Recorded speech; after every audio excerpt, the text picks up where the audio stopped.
Hey everyone, and welcome to this explainer. Today, we're going to decode what is, without a doubt, one of the absolute most dangerous geopolitical flashpoints of the 21st century. We're talking about a place where ancient maps, just astronomical amounts of economic wealth, and modern military superpowers are literally colliding in real time. Okay, let's dive right into this. I want you to imagine a ghost ship.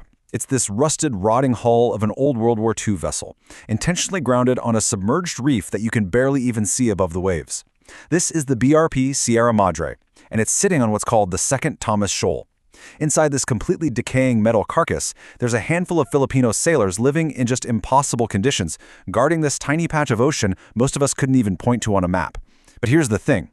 To the world's greatest superpowers, this decaying ship, it's a line in the sand.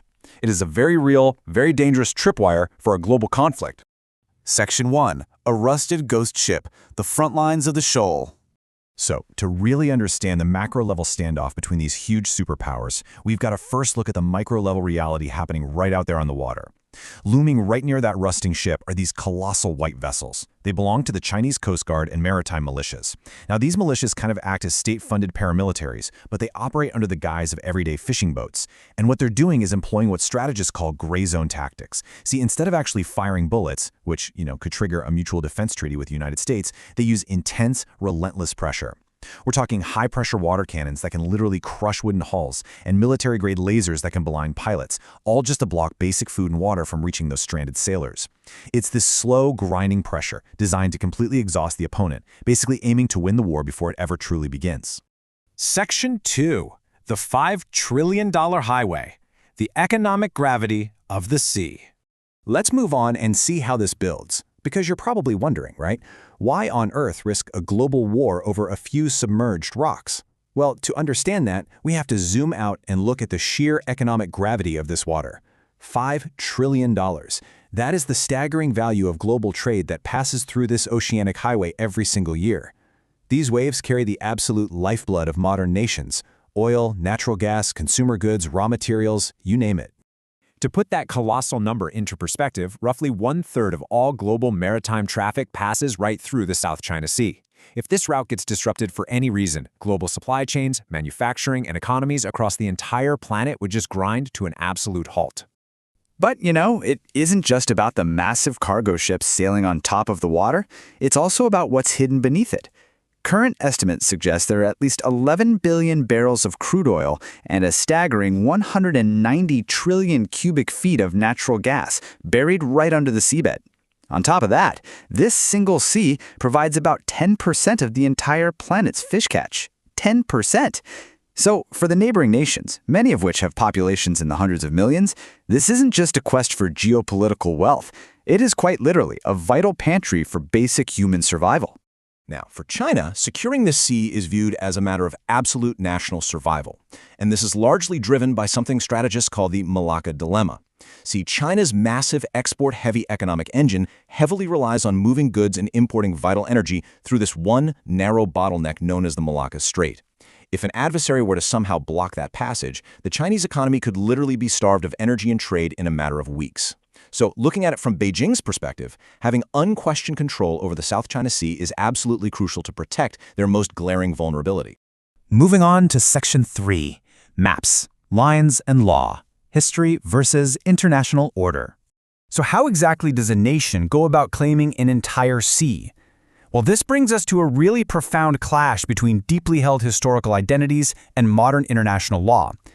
To understand China's actions here, we have to look at the psychological context of what's known as the Century of Humiliation. This was a deeply painful period when foreign powers invaded China and essentially dictated its fate.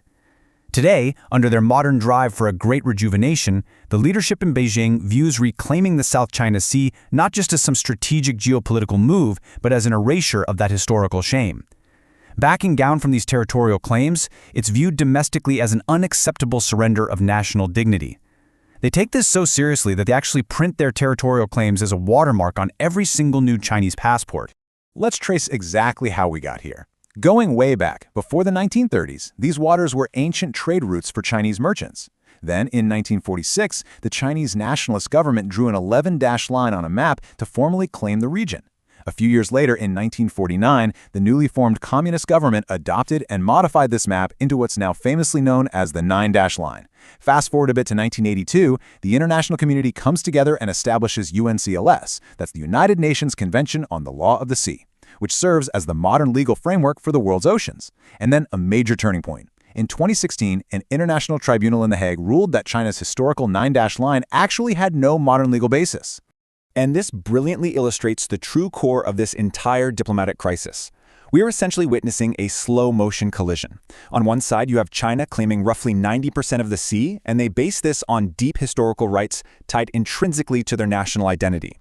But then, on the flip side, you have neighboring nations like the Philippines and Vietnam claiming their 200 nautical mile exclusive economic zones, and their claims are based entirely on the 1982 UN CLOSO agreement and fully supported by that 2016 Hague ruling. So what we have here is an immovable historical claim, meaning an established international rules-based order head-on. All right, Section 4, Unsinkable Aircraft Carriers, Engineering a New Geography. So when international law rejects your claims, how do you actually enforce them? Well, it turns out you just changed the physical geography of the planet. China has undertaken this engineering feat that honestly sounds straight out of a science fiction movie. Using these vast dredging fleets, they sucked up millions and millions of tons of sand right from the ocean floor, and then poured it over living coral reefs to create these sprawling artificial islands. They literally transformed tiny, submerged rocks into heavily militarized outposts. We're talking 3-kilometer-long runways, advanced missile batteries, high-frequency radar, the whole shebang. By doing this, they've effectively and physically moved their military coastline 1,000 miles outward into the deep blue. But, raw military might is really only one half of the strategy here. The other half is entirely economic. Enter the Belt and Road Initiative, or BRI. This is a massive, multi-billion-dollar-a-year global infrastructure project aimed at connecting over 150 nations through brand new ports, railways, and highways. Now, while a lot of countries see this as vital, much-needed economic development, critics warn of something called debt trap diplomacy.